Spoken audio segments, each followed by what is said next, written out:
Listo, entonces hablando un poquito de controles de detección, la idea es tocar un servicio en particular que se llama Amazon Guardduty y ver esas opciones de SIEM que hay en AWS también. Pero comenzando con Amazon Guardduty, es un servicio orientado a esa detección de amenazas. ¿Y cómo son esas amenazas? Ya vamos a ver en un segundito. A través de diferentes fuentes de datos. Si se fijan a la izquierda están algunas de esas fuentes de datos como los VPC Flow Logs, los logs de DNS, esos eventos de CloudTrail, eventos del data plane de S3 e inclusive eventos relacionados con clúster de Kubernetes. ¿Qué se va a hacer con esas fuentes de datos? Pues se va a conseguir esas anomalías dentro de dos dimensiones. La dimensión de Threat Intelligence, que va asociada pues a comportamientos como minería de Bitcoin, de command and control, conexiones anónimas o reconocimiento. Y la otra tipo de detección que va orientado a las anomalías. ¿Y a qué se refiere esa detección de anomalías? Que en este caso se realiza utilizando Machine Learning, que vamos a darnos cuenta o se va a estar analizando ese comportamiento inusual sobre nuestra cuenta. Entonces, ¿qué comportamiento inusual podríamos ver? Un lanzamiento de instancias. ¿En qué sentido? En que, digamos, lo normal es que nosotros lancemos dos o tres instancias que sean pequeñas y de pronto hay un lanzamiento de muchas instancias de tamaños muy grandes o de tipos de instancia particulares que no utilizamos. Entonces, eso es una anomalía, eso no es algo normal que suceda en nuestro ambiente. También cambios en los permisos de red, digamos, de pronto algunos security groups fueron abiertos al público. Ese no es el comportamiento normal, eso no es lo usual. Poder detectar también eso. Anomalías en el comportamiento de la red, es decir, van llegando muchas más solicitudes a ciertos puntos de mi VPC, por ejemplo, qué está pasando ahí, que alguien está intentando acceder a algún recurso o inclusive patrones de acceso anómalo a datos en S3. Por ejemplo, digamos, tenemos un bucket que accedemos em, una vez a la semana y de pronto se detecta que se accede 1000 veces en un solo día. Eso no es un comportamiento normal, ese no es el patrón de acceso y también nos va a ayudar entonces Garduti a detectar cuando esté sucediendo eso. Importante que eso que va a estar detectando van a ser hallazgos, findings de lo que estábamos hablando y vamos a poder asociar justamente lo que está pasando con el servicio y entrar a ver esos detalles dentro de esos hallazgos, que es como un reporte donde tenemos esos detalles y lo vamos a ver en un segundo, ¿no? Entonces nos va a permitir definir qué es lo que está pasando. Es un reconocimiento que están intentando hacer, un compromiso de alguna instancia, compromiso de la cuenta y a partir de eso empezar, como hablábamos, a definir una estrategia que ya sea un poquito más automatizada cuando es algo común. Cuando no es algo común, pues definir también ese flujo de trabajo a través de runbooks, cómo manejamos ese finding en Security Hub, a quién le debemos avisar si hay que realizar un análisis de malware, aquí hay también una nueva funcionalidad de Guardduty. Si tenemos que hacer un triage, por ejemplo, con Amazon Detective, o ya hablando un poquito más de la parte automatizada, si necesitamos enviar ese evento para em, hacer una remediación automática, simplemente una alerta, o inclusive enviarlo ese hallazgo a un SIEM. Entonces, por acá, un ejemplo de reglas específicas para S3, solamente en caso de S3. Entonces, ¿qué podemos ver, por ejemplo? Si hay algún acceso utilizando alguno de los, em, digamos, herramientas, así como Kali Linux, como para Linux, que se utilizan para pentesting, para hacer pruebas. Alguien está intentando acceder a S3 utilizando esas herramientas, que yo lo pueda detectar. Que estén haciendo requests desde IPs maliciosas o inclusive que se estén haciendo requests a la red de Tor, por ejemplo, eso yo lo voy a poder justamente detectar y ver en esos findings anomalías del estilo que ya veníamos hablando, de la cantidad de datos que justamente se extraen del bucket de S3 o de pronto si hubo una eliminación muy grande de objetos, también lo voy a poder revisar. Y muy importante que también vamos a poder tener más visibilidad en esos cambios de las políticas. Por ejemplo, si alguien hace un cambio en esos permisos de una bucket policy o abre ese bucket justamente al público, lo vamos a poder tener mapeado a través de un hallazgo de Garduti. Entonces, así es más o menos como se ve Garduti, la consola, con los diferentes findings. Los findings tienen sus diferentes niveles de severidad. Y en la derecha, si se fijan, podemos ver ese detalle del finding. ¿A qué se refiere el finding? sobre qué región está el recurso, cuál es el recurso, cuál es el ID de esa cuenta y más detalles, pues que ya van siendo un poquito más específicos al recurso y justamente al finding. Importante que hay una nueva funcionalidad dentro de GuardDuty que se llama GuardDuty Malware Protection. Es una detección, en este caso de malware, en cargas de trabajo en AWS, sin necesidad de instalar un agente. Entonces, podemos hacer esa detección de archivos maliciosos con un clic, podemos habilitarlo en toda la organización. Vamos a tener ese monitoreo en términos de, de ese monitoreo de malware de manera centralizada, esa inspección automática, esos hallazgos los vamos a tener contextualizados, vamos a saber de qué instancia y sobre qué hallazgo fue lo que causó ese análisis en términos de malware. Eh, no hay que instalar agentes, como mencionaba, no hay que actualizarlos tampoco, no hay que mantenerlos, eso se hace por detrás y podemos tener esa identificación dentro de diferentes contenedores, ¿no? También es un caso de uso en particular.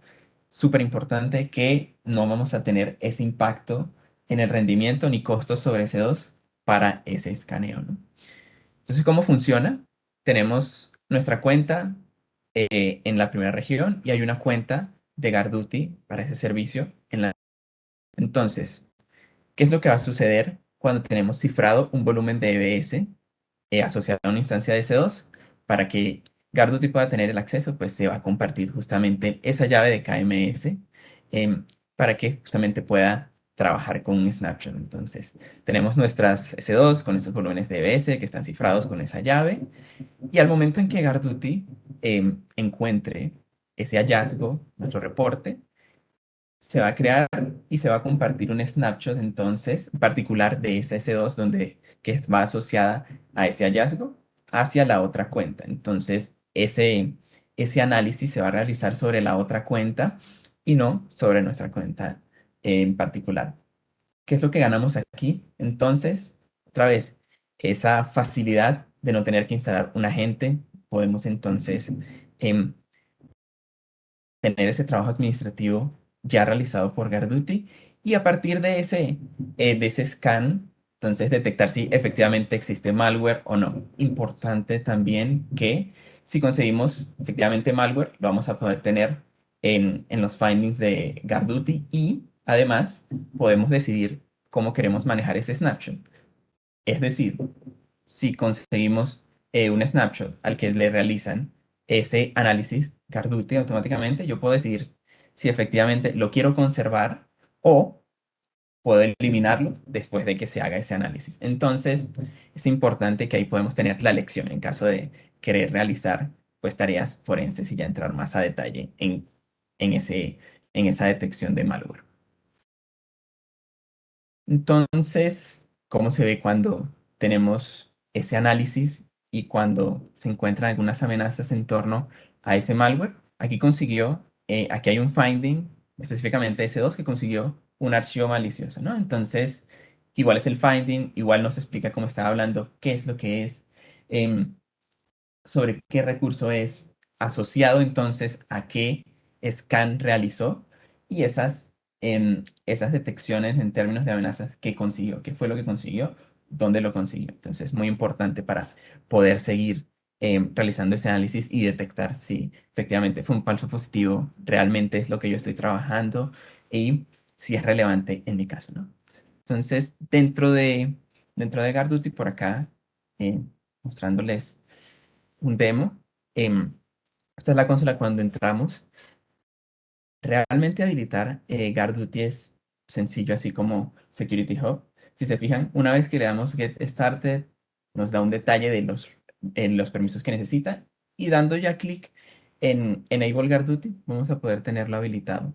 Por acá, yo tengo otra cuenta donde ya sí pude hacer algunas pruebas para tener diferentes findings, ¿no? Entonces, por ejemplo, este finding está asociado a una instancia que tiene Windows y está corriendo un cliente de Tor. Entonces, dentro del finding, si se fijan, podemos ir viendo detalles asociados a esa instancia, cómo fue la acción, desde qué ubicación, por ejemplo, hubo esa conexión. Entonces, nos da un poco más de detalle de qué es lo que está pasando. Y dentro del malware scan, que pues en este caso ya se realizó, podemos entrar también a ver detalles, cuál fue el recurso, si consiguió algo, en este caso no consiguió nada, porque es una prueba y es una instancia de Windows, y poder entrar entonces a ver cuál es esa instancia en específico, ¿no? Entrar a ver esos detalles, entrar y revisar efectivamente qué es lo que está pasando con esa instancia en particular.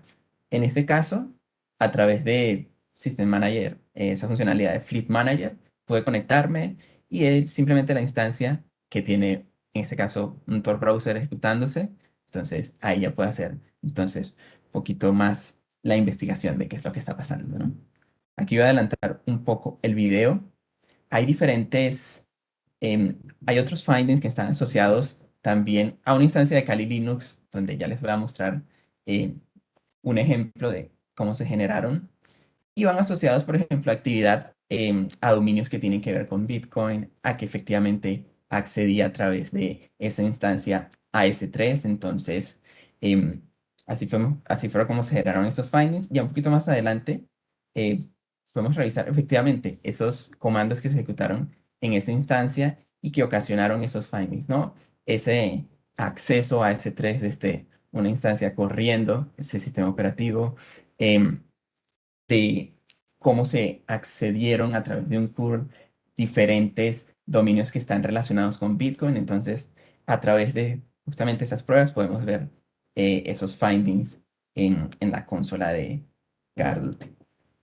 Muy importante recalcar aquí que hay diferentes secciones, como veíamos, en las diferentes fuentes de datos, como S3, como Kubernetes.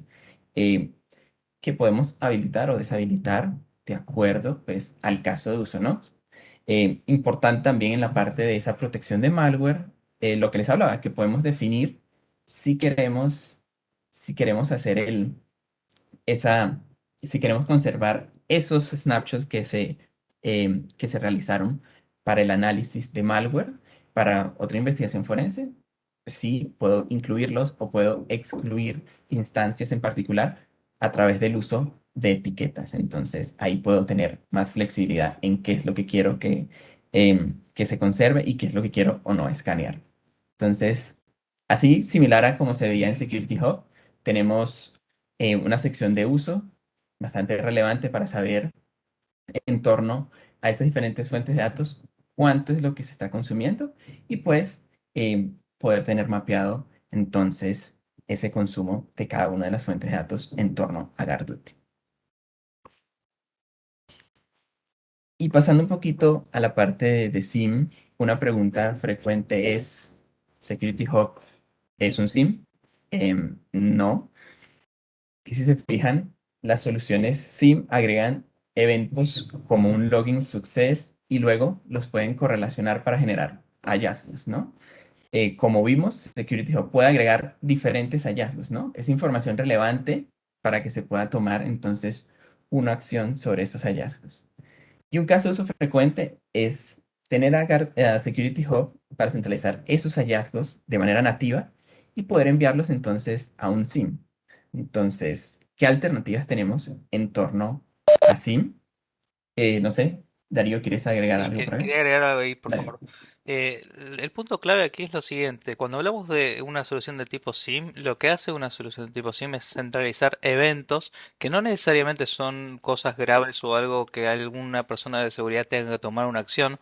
Por ejemplo, un login Ujú. success es un evento, un firewall deny es un evento, pero nadie va a hacer nada al respecto de eso, ¿no? O sea, por sí solo no van a hacer nada. Ahora, si yo vi, por ejemplo, tantos login fail y después veo un login success, la combinación de eso, la correlación de todo eso, genera una ofensa. En el caso de Security Hub, Ujú. no van a llegar eventos que no son relevantes a nivel de seguridad, sino que solo al combinarlos y correlacionarlos van a generar una ofensa, sino que aquí solo llegan hallazgos. O sea, si Garduti ya llega al hallazgo de encontré que esta máquina se está conectando contra una IP que es un command and control. No llega a todo el detalle de veo una conexión acá y es por otro lado otro detalle que esa conexión, esa IP es maliciosa y empezar a correlacionar, sino que Security Hub ya tiene hallazgos de seguridad. O sea, por eso esa es la distinción que quiero hacer. No es un SIEM, no es la idea que sea un SIEM, y en este momento no hay un SIEM nativo de AWS. ¿Sí? O sea, Ujú. no es una herramienta ni pretende competir contra lo que es SIEM, pretende justamente centralizar hallazgos de seguridad y no todo el mundo necesita un SIEM. Hay mucha gente que por compliance necesita un SIEM y hay mucha gente que lo que necesita es cuando veo un hallazgo de seguridad que amerita responder, lo veo directamente en Security Hub y tomo la acción. Y para lo que es la detección de uno frecuentemente hace con correlación, si uno no tiene un equipo de gente que pueda trabajar en tunear esas reglas y todo el esfuerzo que conlleva un SIEM, además de la implementación, entonces tal vez apoyarse en herramientas como WarDuty para detectar ese tipo de incidentes es mejor que tener un SIEM y no saber utilizarlo, o tener un SIEM y no tener gente que pueda configurar las reglas adecuadamente como para no generar demasiadas alertas y que terminen cerrándolas porque tienen tantas alertas que no saben cómo manejarlas. Sí, ese es un poco el mensaje que quería transmitir. Me ha tocado trabajar más de 5 años en temas de SIEM y he visto muchas implementaciones fallidas sobre el tema de SIEM, con lo cual quería transmitir esto, ¿no? O sea, primero que no todos necesitan un SIEM, segundo que entender cuál es la diferencia entre, explicar cuál es la diferencia entre Security Hub y un SIEM y, bueno, ahora sí entrar sobre qué opciones hay para SIEM dentro de AWS. Continúa, por favor. Listo, sí. Entonces, digamos entonces que si tenemos el caso de uso que necesitamos ese SIM. ¿Cómo lo manejamos? ¿Cuáles opciones hay? Pues, hay diferentes opciones de partners, por ejemplo. Aquí estarán familiarizados con algunas probablemente, como Splunk, como QRadar, como Pseudolocking. Y la idea es que pues, esos principales proveedores de SIM soportan esa recolección de registros de AWS, ¿no? Entonces, dependiendo de uno u otro, recopilarán más o menos registros. Todos se van a enfocar, por ejemplo, en CloudTrail, todos lo van a tener en cuenta. La mayoría de ellos va a recopilar entonces hallazgos también de GuardDuty, pero la idea es otra vez el que se enfoque, que me sirva para el caso de uso y al final con el que también esté familiarizado, me va a ser la mejor decisión entonces para implementarlo si tenemos esta necesidad. Y también existe un despliegue que es un fork de Elasticsearch, de un SIEM con Elasticsearch, que es que está en este repositorio que se los podemos compartir sin ningún problema y de hecho hay un workshop asociado a él. La idea es que sea un SIEM que sea rápido de implementar, que sea eficiente en costos y pues a través de plantillas de CloudFormation lo podamos desplegar y actuar, pues tener un ramp up sobre ese SIEM de una manera bastante rápida. Algo para agregar Vale. aquí es con respecto a lo que es SIEM. Las soluciones de terceros están todas pensadas en su gran medida para trabajar con AWS y tienen una muy buena integración con AWS. Todas las que he visto tienen la capacidad de colectar logs de AWS. Algunas tienen capacidad de colectar más logs y otras solamente CloudTrail, dependiendo de la madurez que tenga esa herramienta. Y en cuanto a lo que es este SIEM en OpenSearch, tengan presente que no es comparable a un Splunk o a un QRadar. ¿Sí? Estamos hablando de algo que es una capacidad analítica que nos permite visualizar los eventos y hacer una correlación más básica. No está pensado para que una empresa que está trabajando hoy en día con QRadar y Splunk diga, bueno, me ahorro la plata de estos servicios y pongo y lo reemplazo por un SIEM en OpenSearch. Pero sí es muy eficiente para cuando uno tiene que tener una solución. Es muy eficiente en costos, vale 20 veces menos que otras soluciones o más. Entonces es bastante útil para cuando tengo que tener un SIEM porque me lo pide algún regulador. O también es bastante útil cuando estoy empezando, es una empresa chica y no le da el presupuesto para un SIEM. Entonces esta solución es excelente para ese tipo de casos de uso. No está pensado para grandes infraestructuras.